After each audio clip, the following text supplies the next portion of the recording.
नमस्कार सर, मेरा नाम राजू है। आज का टॉपिक है कि पोर्टफोलियो से 20 लाख रुपया गिर गया। मार्केट डाउन होता है तो गिरता ही है।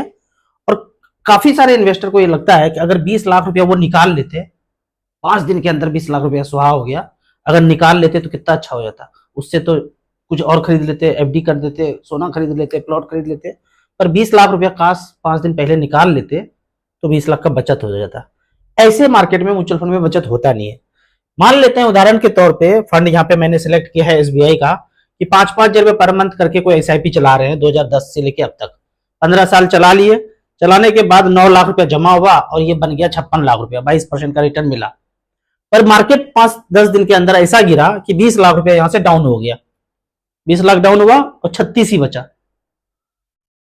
तो सिर्फ 20 लाख रुपया निकाल लेते जो बढ़ा हुआ था तो 20 लाख रुपए बचत हो जाता। ऐसा लगता है साधारण इन्वेस्टर को, यही लगता है कि 20 लाख जो बढ़ा था सिर्फ उतना सा निकाल लेते तो 20 लाख रुपया का बचत हो जाता। पर ऐसा है नहीं। अगर 20 लाख रुपए बचत करना है तो पूरा का पूरा 56 लाख रुपया रिडीम करना पड़ेगा और बैठ जाना पड़ेगा अकाउंट में लेकर के, तो बचत हो गया। फिर आप मार्केट डाउन में लगाते हैं, फिर बाद में लगाते हैं, जब भी लगाते हैं वो अलग बात है। पर वो 20 लाख रुपया जो टेम्पोररी गिरा है उस बीच में आपको राहत मिल जाएगा। लेकिन सिर्फ 20 लाख रुपए निकालेंगे तो क्या होगा, इसके लिए देखते हैं। यहां पे जब आप कैश फ्लो में जाएंगे एसबीआई के फंड में तो ऐसे ऐसे करके 5-5 हजार रुपया हर महीना आपका जा रहा है 2010 से। तो वो जो पहला 5 हजार रुपया कटा था उसका वैल्यू हो गया 78,000। फिर 10 हजार रुपया जमा हुआ, वो 10 हजार का वैल्यू हो गया सब दोनों मिला करके 2010 में जो था 1.5 लाख। फिर तीसरा गया, चौथा गया, पांचवा गया, छठा गया, इस तरह से करके 6 बार जो पैसा गया 30,000, उसका वैल्यू हो गया 5 लाख। इस तरह से करके आप सोचते हैं कि 20 लाख रुपया सिर्फ निकाल लेता तो कितना पैसा निकालना पड़ता। जो भी पैसा आप निकालेंगे, जो सबसे पुराना पैसा इन्वेस्टेड है वो पहले निकलेगा। यानी अगर आप 20 लाख रुपए निकाल के बचत करना चाहते हैं कि मार्केट गिरावट से बच जाऊं, तो 20 लाख रुपए निकला यहां तक 20 लाख पूरा हुआ। यानी कि नंबर ऑफ रो आप देखेंगे तो यहां पे 26 गुना 5 उतना पैसा आपका गया। 1,30,000 रुपया मूलधन निकाले जिसका वैल्यू 20 लाख हो गया था, तो इतना पैसा निकल जाएगा, बाकी पैसा पड़ा रह जाएगा, वो मार्केट में पड़ा रहेगा। तो सिर्फ 20 लाख निकाला तो 26 रो तक तो पैसा निकला, उसके बाद का पैसा पड़ा रह गया। अब जब मार्केट गिरेगा तो इतना जो पड़ा हुआ है उस पर गिरावट आएगा ही आएगा। उदाहरण के तौर पे यहां पे अगर ऐसे देखते हैं आप कि टोटल पैसा आपने 15 साल में जमा किया 5-5 हजार रुपया करके, 25 महीना में जो पैसा जमा किया उसका वैल्यू 20 लाख हो गया, वो तो निकल के अकाउंट में आ गया। अब तो मार्केट गिरे कुछ भी हो, अकाउंट वाला पैसा पे तो हलचल होगा नहीं। पर ये जो पैसा बचा हुआ है इसमें हलचल होगा ही होगा।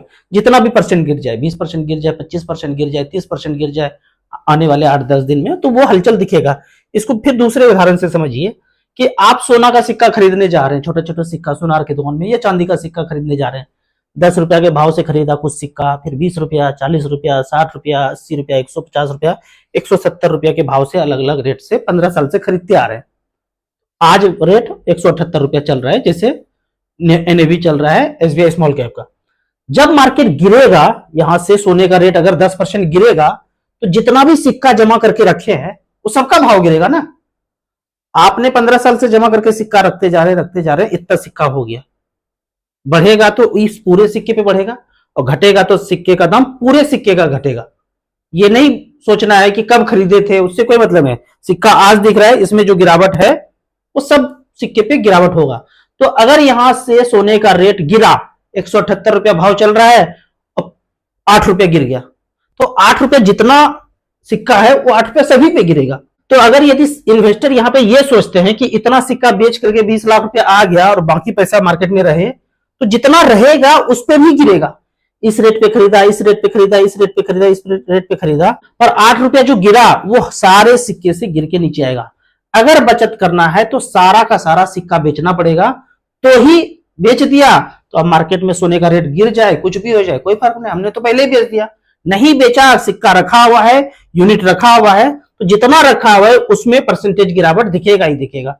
अगर इस कैलकुलेशन से सब कुछ बात समझ में आ गया होगा तो ठीक है, नहीं तो आप कमेंट्स में बताइएगा, फिर दूसरे उदाहरण से समझाने का कोशिश करेंगे। यहाँ पे कुछ अब कमेंट्स का बात करते हैं। कमेंट्स में पहला क्वेश्चन है, निपॉन स्मॉल कैप में इन्वेस्टेड हूं, लोग कह रहे हैं कि एईएम बहुत ज्यादा है, बड़ा हो गया है, स्मॉल कैप का एईएम बड़ा हो तो बहुत परेशानी होती है, बहुत दिक्कत होता है। किसको दिक्कत होता है? हमें तो दिक्कत नहीं हुआ भाई, इन्वेस्टर को कोई दिक्कत नहीं होता है। दिक्कत होना है तो फंड मैनेजर को होगा, लेकिन वो दिक्कत को झेल सकते हैं, कोई दिक्कत नहीं है। यहाँ पे एक उदाहरण ले रहा हूं, मिड कैप कैटेगरी सेलेक्ट किया हमने और सिंस इंसेप्शन सेलेक्ट किया है। 1 लाख रुपए किसी ने इन्वेस्ट किया तो निप्पॉन ग्रोथ फंड शुरू से नंबर 1 रहा एईएम के मामले में। अभी तो एचडीएफसी आ गया मिड कैप कैटेगरी में, लेकिन ये हमेशा से 5,000 करोड़ अगर पूरा हुआ तो निप्पॉन ग्रोथ फंड का पूरा हुआ, 10,000 करोड़ पूरा हुआ तो पहले इसका हुआ, 15,000 करोड़ हुआ तो पहले इसका हुआ, एनएवी भी 100 रुपया पार किया तो पहले इसका पार किया, 500 रुपया पार किया तो पहले इसका पार किया, 1,000 रुपया पार किया तो पहले इंडस्ट्री में इसका पार किया, 2,000, 3,000, 4,000 पार किया तो पहले इसका पार किया। तो 36,000 करोड़ का एईएम है, ऑलवेज इसके पास एईएम ज्यादा रहा। तो क्या फंड मैनेजर को दिक्कत हुआ? पैसा 1 लाख रुपया 95 में जो लगाया था 4 करोड़ 17 लाख है। अगर परेशानी करके भी, ज्यादा दिक्कत हो के भी इतना पैसा बन जाए तो ऐसा दिक्कत सहने के लिए हम तैयार हैं। लेकिन होता क्या है, बहुत ज्यादा पैसा हो जाए तो इसको टच करेंगे, गाना भी गाएंगे, जरा जरा touch me touch me touch me, ये खुल जाएगा इस तरह से। इसको खुलने के बाद आप देखेंगे कि फंड मैनेजर को दिक्कत क्या होता है। वो दिक्कत मैं सही मानता हूं, अगर उनको दिक्कत हो भी रहा है तो जब बहुत ज्यादा दिक्कत नहीं होता है, सो होल्डिंग में जाएंगे तो नंबर ऑफ स्टॉक्स देखेंगे कितना है। शुरू में अगर देखेंगे, मैं देखता था 2010 में जब पैसा मैंने इन्वेस्ट करना शुरू किया था 30, 35, 40 स्टॉक, इतना स्टॉक था। लेकिन आज नंबर ऑफ स्टॉक्स देखेंगे तो दिमाग खराब हो जाएगा। यहां पे देखते हैं तो 95, 96 स्टॉक्स है यहाँ पे, और पैसा आएगा 110, 120, 130, 140 ऐसे हो जाएगा। आप दूसरा उदाहरण देखेंगे, पराग पारिक फ्लेक्सी कैप, एकदम मारधाड़ एक्शन से भरपूर फंड। एक फंड में इकलौता फंड ऐसा है जिसका एईएम 1 लाख करोड़ के ऊपर हो गया। कोई एएमसी भी नहीं है जिसको सब मिला दे अगर सारे फंड को तो भी इतना पैसा नहीं है, और इसके एक फंड में 1,10,000 करोड़ का एईएम है। एजॉन 30/6, ये जुलाई आया, मार्केट भी बढ़ा है तो बढ़ गया होगा। अब इसके पास इतना ज्यादा पैसा है और फंड मैनेजर को तो पागल हो गया होगा। पागल वागल कुछ नहीं होता है। वो क्या करते हैं ना, नंबर ऑफ स्टॉक्स आप देखेंगे तो गिनती करना मुश्किल होगा। ये तो स्क्रीन पे है, मोबाइल पे है तो धड़धड़ा करके गिनती कर लिए ना, लेकिन एक एक करके सर्च करना पड़े तो बहुत ज्यादा मुसीबत होगा। पारंपरिक फ्लेक्सी कैप का अगर देखेंगे एईएम तो बहुत ज्यादा है, लेकिन नंबर ऑफ स्टॉक देखेंगे तो ये है क्लियरिंग कॉर्पोरेशन ऑफ इंडिया, इसमें तो 8% इन्वेस्टेड है, एचडीएफसी बैंक में 8% है, बजाज में 6% है।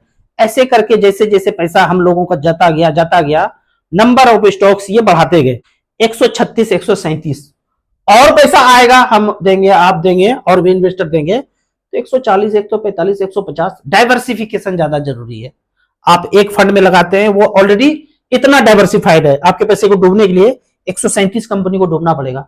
2-4 इधर उधर हो जाए तो 1-2% हो जाएगा। आप देखिए ना कितना परसेंटेज में लगा हुआ है। ये पूरा का पूरा कंपनी साफ हो जाए, टीवी मीडिया रिंगटोन में आ जाए, एकदम दिवालिया हो गया, तो आपका 1 लाख लगा है तो आपका यदि 100 रुपया लगा है तो 0.01, 1 पैसा ही आपका खत्म होगा। 100 रुपये में 1 पैसा, 10 पैसा भी नहीं, 1 पैसा, 0.01 है।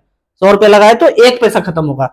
ऐसे ऐसे करके 8-10 कंपनी भी खत्म हो जाए तो सोचो 10 पैसा, 15 पैसा खत्म होगा। ऊपर वाला खत्म होगा 8%, 6% वाला तो 8 रुपया खत्म हो जाएगा। तो इस तरह से करके डाइवर्सिफिकेशन जरूरी है। म्यूचुअल फंड इन्वेस्टर को हमेशा डाइवर्सिफिकेशन पे ज्यादा सोचना चाहिए।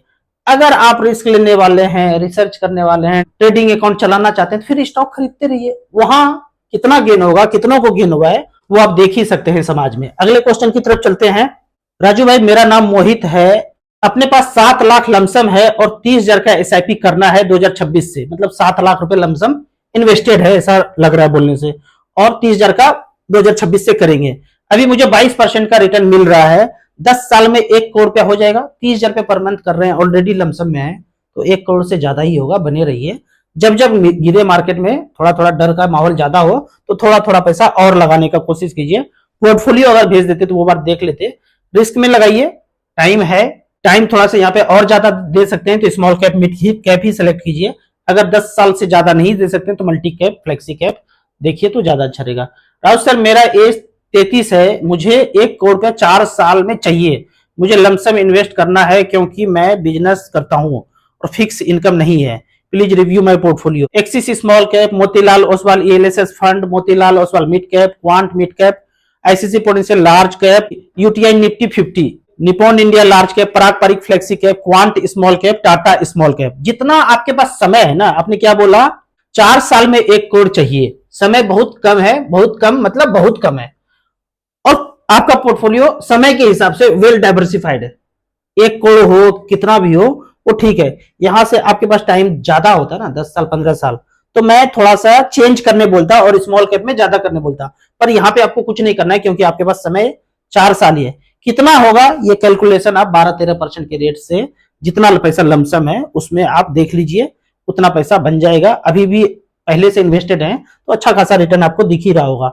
एक चीज और बोलना चाहूंगा, लमसम भले ही कर रहे हो, बिजनेसमैन है जितने भी लोग, एसआईपी जरूर करते रहिए। लमसम से अच्छा है कि आप एसआईपी करते रहिए, क्योंकि हर स्टेज में ऊपर नीचे मार्केट में अगर आपका पैसा इन्वेस्ट होता है तो एवरेज होकर के एसआईपी अच्छा रिटर्न देता है। फिर से पोर्टफोलियो रिव्यू है, Nippon small cap 2000, Tata small cap 2000, बंधन small cap, SBI small cap, Motilal Oswal mid cap. एक मिड कैप है, बाकी स्मॉल कैप है। क्या 5 से 10 साल में अच्छा रिटर्न आएगा? बिल्कुल अच्छा रिटर्न आएगा। आपका पोर्टफोलियो सही है, इसी में बने रहिए, थोड़ा थोड़ा टॉपअप करने का कोशिश कीजिए जब मार्केट गिरे। अगला पोर्टफोलियो है निप्पॉन स्मॉल कैप 6000, बंधन small cap 2000, HDFC mid cap 2000। मेरा 15 साल एवब का टारगेट है। मैं हर 2 मंथ में एक बार 10,000 का टॉपअप करता हूं। सिर्फ स्मॉल कैप में क्या 1 करोड़ रुपया बन पाएगा? स्टॉक में भी 3.5 लाख रुपए इन्वेस्टेड है। यहां से निकल जाइए, माइक्रो कैप स्मॉल कैप में लगा दीजिए। इससे निकल करके सारे फंड आपके अच्छे हैं, 1 करोड़ बिल्कुल बनेगा।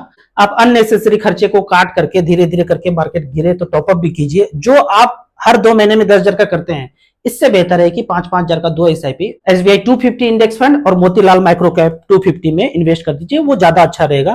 धीरे धीरे करके आप स्टॉक से निकल जाइए, स्मॉल कैप माइक्रो कैप में आ जाइए। पोर्टफोलियो में 6 से 8 फंड है तो सभी फंड का एसआईपी डेट एक डेट ही रखना चाहिए या अलग अलग रखना चाहिए? मुझे लगता है कि एक ही रखना चाहिए। अलग अलग रखने से कभी कंफ्यूजन हो जाएगा, कभी पैसा जो है अकाउंट में मेंटेन नहीं कर पाए। तो मुझे लगता है कि अगर आप बिजनेसमैन है, सैलरी पर्सन है तो 5 तारीख का डेट रखिए, बिजनेसमैन है तो 25 तारीख का डेट रखिए। अलग अलग डेट रखने से मुझे नहीं लगता है कि कोई फायदा है। एक डेट रखिए, वो ज्यादा अच्छा रहेगा। आपकी एज क्या है और कितने टाइम से इन्वेस्ट कर रहे हैं? मेरा एज 43 है और मैं पिछले 15 साल से 2010 से लगाना शुरू किया, 2008 से भी लगाना थोड़ा बहुत शुरू किया, वो पैसा रिडीम कर लिया। तो जो मेरे पास रिकॉर्ड है कि जो अभी एसआईपी चलाता आ रहा हूँ, 2010 से शुरुआत किया था एक्टिवली, जो है धीरे धीरे करके एसआईपी में करना इन्वेस्ट किया। सर डेली पोर्टफोलियो ना देखें, ऐसा कोई ट्रिक बताइए। ट्रिक तो मेरे पास भी नहीं भाई, एक बार तो देख ही लेता हूँ। हाँ ये है कि इतना ज्यादा बेचैनी नहीं होता है मार्केट में ऊपर नीचे हो रहा है या बार बार देख रहे हैं पोर्टफोलियो, एक बार तो देख ही लेते हैं। इसका आंसर मैं तब दे पाऊंगा जब मैं खुद भी ना करूं ये काम। बाकी ये है कि ज्यादा टाइम दूसरे एक्सपर्ट को सुनने में, अध्ययन करने के लिए पढ़ाई में लगाते हैं, तो पढ़ाई मतलब वो किताब वाला पढ़ाई नहीं, कोई एक्सपर्ट है जो फ्यूचर बता रहे हैं आपको कि ऐसा होने वाला है और वो हो जाएगा। एक कांड बता देता हूँ, इन्वर्टेड कॉमा वाला, मैं ऐसे ही बता देता हूँ। वो 2 दिन का जो सिंदूरी कांड चला था ना, ब्लैकआउट वाला, 6 लाख सायरन पूरे देश में लगा है। सोचिए 6 लाख सायरन लगा होगा तो किस कंपनी को बताया होगा? 2 दिन के अंदर रातों रात लगा दिया, किसने लगाया होगा? पहले से प्लान तय होगा ना, स्क्रिप्ट पहले से रेडी होगा ना, जैसे स्क्रिप्ट बिग बॉस में तैयार रहता है कि किसको करना है, क्या बोलना है। तो ये 6 लाख सायरन सोचने का बात है, कहीं आपको सुनने को नहीं मिलेगा। धीरे धीरे बोल रहा हूँ, कानो कान सबको बता दीजिएगा। 6 लाख सायरन सिंदूरी वाला में लग गया। उसका यूज तब होगा जो लंबा मोकेम्बो जब ब्लैक आउट करेगा ना, 2 महीने के लिए, 3 महीने के लिए पूरा बिजली चला जाएगा। तो चालबाजी ये है, इंड गोल ये है कि ये रुपया पैसा ये सब खत्म हो जाए और सब कुछ डिजिटल हो। जब बाद में फिर से बिजली सब आ जाए नॉर्मल, तो सिर्फ मोबाइल में पैसा हो। ये बैंक, कागज, रुपया, ढोकड़ा सब खत्म, ऐसे होगा। कुछ ज्यादा तो नहीं हो गया, वीडियो ऊपर तो नहीं चला जाएगा, पता नहीं क्या होगा। आप पूछेंगे ये सब आपको पता कैसे चलता है? ये 6 लाख वाला मतलब पता कैसे चला? इसको पता करने के लिए आपको इस प्रोफेसर को सुनना पड़ेगा। इन्होंने अपना सब नौकरी तोकरी छोड़ करके इसी में लग गई है पिछले 10 साल से। इनको सुनेंगे ना तो पता चलेगा कि चालबाजी क्या है। बाकी इन्वर्टेड कॉमा का अध्याय यहीं पे समाप्त करता हूं, अगले क्वेश्चन की तरफ चलते हूं। Kotak multi cap and HDFC multi cap में कौन सा बेहतर है? दोनों ही बेहतर है। जब आप ये सोचते हैं ना कौन सा बेहतर है, 50,000 रुपया लगाना है, दोनों में 25-25 लगा देना है। 5,000 का एसआईपी करना है, दोनों में 2,500 का एसआईपी कर देना है।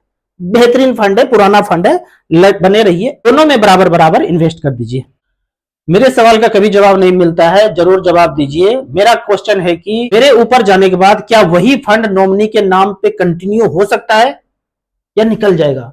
ये आप कुछ भी कर लेंगे ना, अभी वो नॉमिनी का मन उस समय क्या होगा। अभी तो मैं एक ट्रांसमिशन करवाया हूं, 2.5-3 लाख रुपया था, तो उनके पापा जी ने इन्वेस्ट किया था, नॉमिनी को नॉमिनी को क्या होता है, जब आप नॉमिनी को आप ऊपर गए, नॉमिनी को सेम फोलियो तो नहीं, फोलियो नंबर चेंज हो जाएगा। जो फोलियो आपका है वो फोलियो चेंज होगा, स्कीम वही रहेगा, पैसा वही रहेगा। अब नॉमिनी का मन है उसी में रहेगा, कंटिन्यू, मतलब जो आप चाहते हैं कंटिन्यू रहे, कंटिन्यू रहेगा। अब उनका मन है कि पैसा निकाल लूं, स्विच कर दूं, एक बार में निकाल लूं, थोड़ा थोड़ा करके निकाल लूं, क्या करूं, वो नॉमिनी पे निर्भर करता है। आप ऊपर से बोलते भी रहेंगे तो सुनाई भी नहीं पड़ेगा, और एएमसी भी नहीं मानेगा। अगर एएमसी सुन ले कि वो ऐसा नहीं चाहते हैं तो ऐसा कुछ भी नहीं है, जो नॉमिनी चाहेंगे वही होगा। हाँ, ये है कि पैसा रिडीम होकर अकाउंट में नहीं आता है, फोलियो चेंज होता है और पैसा सारा का सारा म्यूचुअल फंड ही ट्रांसफर हो जाता है नॉमिनी के अकाउंट में। क्या करें बाद में, वो नॉमिनी पर निर्भर करता है। आपको ये डर है कि नॉमिनी पैसा ना निकाल ले, तो उनको एजुकेट करते रहिए कि अच्छा खासा रिटर्न मिल जाता है। आपके पास 1 करोड़ रुपया है तो 1 लाख रुपए पर मंथ एसडब्ल्यूपी कर लो, 50-60 हजार कर लो। दुनिया में जो तुमको तहलका मचाता है, सिक्सर मारना, इधर करना, गेम खेलना, जो करना करो, लेकिन जीवन यापन करने के लिए, खाना पीना के लिए हमने जो पोर्टफोलियो बना दिया है, इसे धीरे धीरे करके पैसा एसडब्ल्यूपी के तहत निकालो। जहां धूम मचाना है मचाओ, इस पैसे को पूरा मत निकालो। ये एजुकेट कीजिए, एजुकेट करके समझ जाए तो समझ जाए, नहीं समझे तो पूरा निकाले, खत्म करे, जो भी करे वो नॉमिनी पे निर्भर करता है। अब जो क्वेश्चन है ना, बेहतरीन मारधाड़ एक्शन से भरपूर। जापान निक्केई इंडेक्स 35 साल से रिटर्न नहीं दे रहा है, हमारा मार्केट फ्यूचर में ऐसा हो सकता है? बिल्कुल ऐसा हो सकता है, जब पूरे देश का तिनका तिनका बिक जाए। मुझसे अगर पूछेंगे ना कि सबसे ज्यादा गुलाम देश कौन सा है, तो मेरे मुंह पे आता है बात जापान। वो जापान इतना ज्यादा कब्जे में आ चुका है कि वो अब रिटर्न देगा ही नहीं। क्यों? तिनका तिनका बिक चुका है। ये पोर्ट, वो पोर्ट, ये स्कूल, ये हॉस्पिटल, ये चीज, वो चीज, ये वाला रोड, ये वाला रोड, छोटा वाला रोड, बड़ा वाला रोड, सब कुछ बिक चुका है। जिस दिन ऐसा नौबत आ जाएगा, ये गंगा जी, वो गंगा जी, ये नदी, ये पेड़, वो पेड़, सब कुछ कोना कोना एकदम चप्पा चप्पा बिक जाए, तब ऐसा नौबत आएगा कि भारत भी रिटर्न नहीं देगा। कहां से पता चला ये बात? वही प्रोफेसर साहब है ना, यही बताए बाबा जी। बाबा जी को सुनेंगे ना, खून खोलने लगेगा। खून खोला करके 8-10 लोग एक गांव में, एक शहर में एकजुट होते जाइए, होते जाइए, होते जाइए। धीरे धीरे धीरे धीरे मोगेम्बो से लड़ेंगे और उसको पीछे भगाएंगे। नहीं तो ये नौबत आएगा। तिनका तिनका अगर बचा लेंगे तो ये नौबत कभी नहीं आएगा। अगला कमेंट से, राज सर आपका बहुत बहुत धन्यवाद। आपके चैनल के माध्यम से मुझे अमित जी का नंबर मिला, मेरी बहुत बड़ी बीमारी ठीक हो गई। ये लेने के बाद 1, 2, 3 ये वाला जब लिए थे, उसके बाद मुझे एलर्जी हो गया।